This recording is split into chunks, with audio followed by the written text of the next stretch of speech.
Julian Tan is a Singapore undergraduate who loves to write. Online, she noticed it was always easier to be negative, to criticize rather than celebrate. She wanted to do something different, and she found the perfect platform on POSKOD.SG. Now Julian composes thoughts about things that are unusual and whimsical in Singapore, like this little hole-in-the-wall shop run by a new designer, with a story to share about her mixed heritage and the love of cheongsams. POSKOD.SG is an online publication that began life in May 2011. Its editors wanted to start a magazine like The New Yorker in the internet age. The selling point would be thoughtful, celebratory articles that aren't consumed in 30-second tranches. It would also push the limits of long-form journalism online.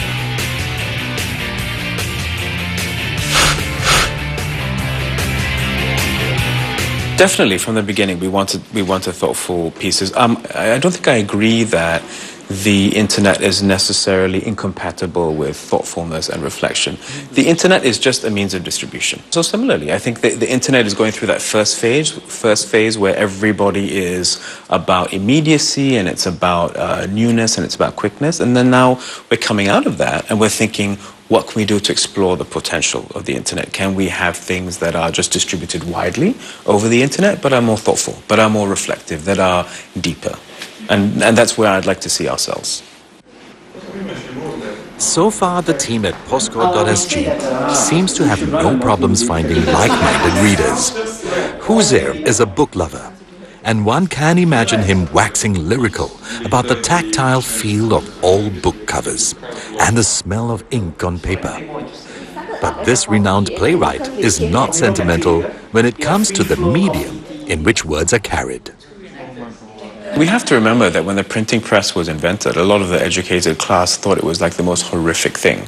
And it would be like the death of education and the death of knowledge, because now everybody would have access to, these things, and it would be terrible. You'd have this kind of bubbling up of the, the unwashed and their proletarian opinions.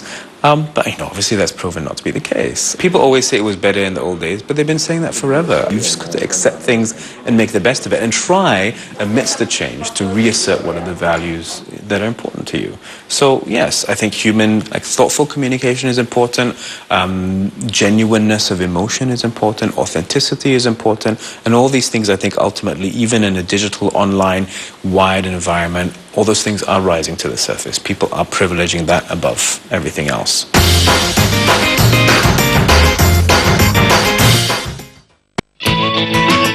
In this unlikely space, they have reaffirmed human kindness,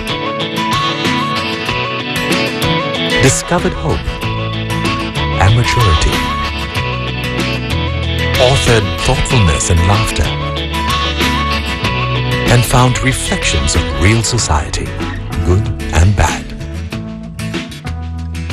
The world online may just be life itself.